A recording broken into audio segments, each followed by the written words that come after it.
माता की जय, भारत माता की जय। नशिंचाली नशिंचाली उग्रवादం నశించాలి, నశించాలి నశించాలి ఉగ్రవాదం నశించాలి। వందే మాతరం, వందే మాతరం, భారత్ మాతా की जय, भारत माता की जय। कौन करेगा, हम करेगा, हम करेगा। नशिंचाली नशिंचाली उग्रवादం నశించాలి, నశించాలి నశించాలి ఉగ్రవాదం నశించాలి।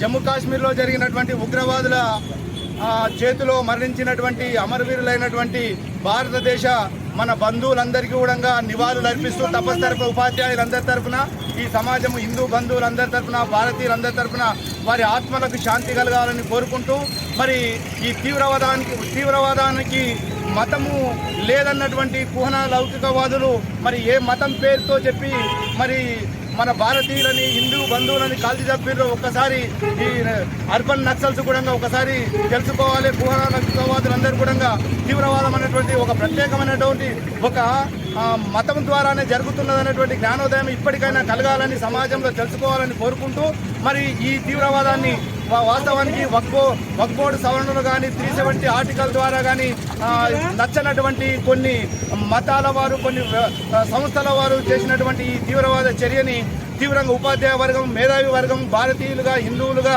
దాన్ని నిరసిస్తూ ఖండిస్తూ మరి ఇటువంటి సంఘటనలు దేశంలో మరీ జరగకుండా ఉండాలంటే మనమందరికీ కులానికి మతానికి ప్రాంతాలకు అతీతంగా మనమందరం కూడా మెలగాలని ఇప్పటికైనా జాతీయ భావాన్ని భారతీయ తత్వాన్ని అన్ని మతాల వారు అన్ని కులాల వారు ఎప్పుడైతే మనం పాటిస్తామో ఇటువంటి తీవ్రవాదులు మన దేశంలో ఎటువంటి చర్యలకు పాల్పడరు।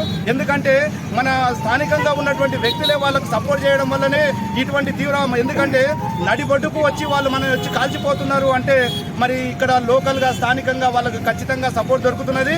కాబట్టి స్థానికంగా ఉన్నటువంటి ఏ వ్యక్తులైతే వాళ్ళకి సపోర్ట్ చేస్తున్నారో మరి ఈ భూమిలో ఉండి ఈ భూమిలో ఉన్నటువంటి పంటను తింటూ ఈ గాలిని పీల్చుకుంటూ మరి దేశద్రోహానికి పాల్గొంటున్నటువంటి ఇటువంటి వ్యక్తులకు మనం బుద్ధి చెప్పాల్సిన అవసరం ఉంది।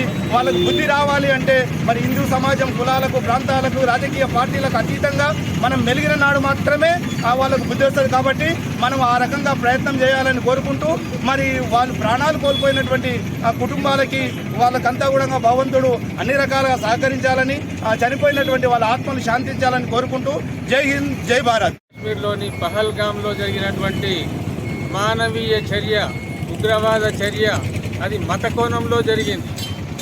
ఉన్న పర్యాటకులను మరి ఏరి వాళ్ళ యొక్క ఐడెంటిఫై చేసి మరి కాల్చి చంపడం జరిగింది।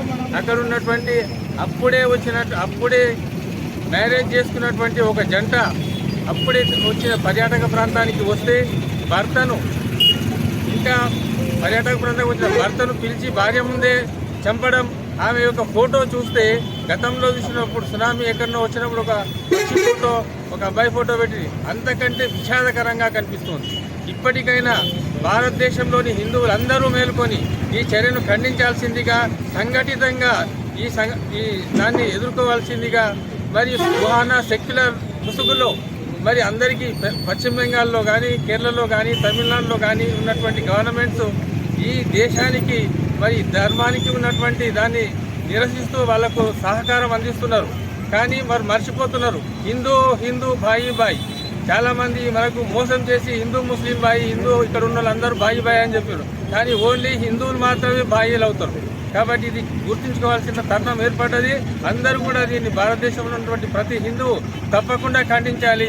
ఆ విషాదకర సంఘటన మా జీవితంలో మర్చిపోని గాయాన్ని దీనికి ప్రతీకారం తీసుకునే వరకు భారతదేశం వదలరాదని తెలియజేస్తూ మరి చనిపోయినటువంటి కుటుంబాలకు పర్యాటకులకు అందరికీ కూడా శ్రద్ధాంజలి ఘటిస్తూ వారి ఆత్మలు శాంతించే వరకు మేము వెన్నంటి పోరాడతామని తెలియజేస్తూ మరి అందరం కూడా వారికి ఈ సంఘటనను ఖండిస్తూ శ్రద్ధాంజలి ఘటిస్తాం। భారతదేశంలో ఉన్నటువంటి వందల సంవత్సరాలుగా అనేకమైన దాడులను ఎదుర్కొంటున్నారు। వందల సంవత్సరాలు ఎదుర్కొన్న స్వాతంత్రం వచ్చినప్పటి నుంచి కూడా దేశం అస్తిత్వపరచడానికి వివిధ దేశాలు ప్రయత్నాలు చేస్తున్నాయి। మతాల పేరుతో వివిధ వర్గాల పేరుతో దేశాన్ని విచ్ఛిన్నం చేసేటువంటి ప్రయత్నం చేస్తున్నాయి। దానిలో భాగంగా ఈ దేశంలో పుట్టిన ప్రతి ఒక్క వ్యక్తి సంఘటితమైతేనే ప్రపంచంలో ఏ శక్తి ఎదుర్కోలేనటువంటి ఒక శక్తి నిర్మాణం కలిగినటువంటి యొక్క వ్యక్తులు ఈ దేశం ఉందంతా, కానీ ఈ దేశాన్ని ఎవరు ఏమీ చేయలేరు. నిన్న వచ్చినట్టు సంఘటన చూడండి, ఒక 5 సంవత్సరాల అబ్బాయి తల్లిదండ్రుల కోసం ఆవేదన వ్యక్తం చేస్తున్నారు.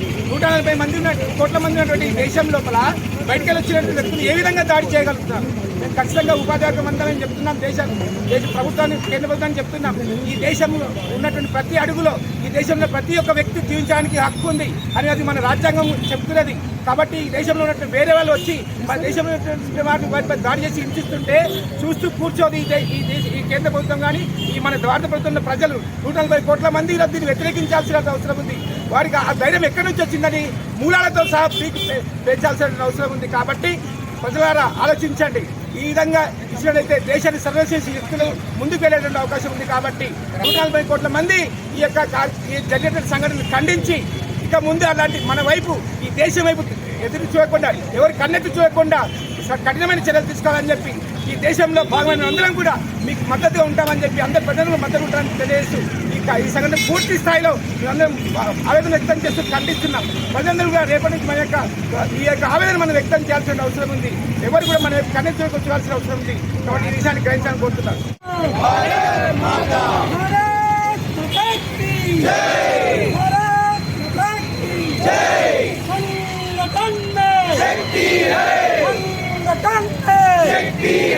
देश की रक्षा कौन करेगा?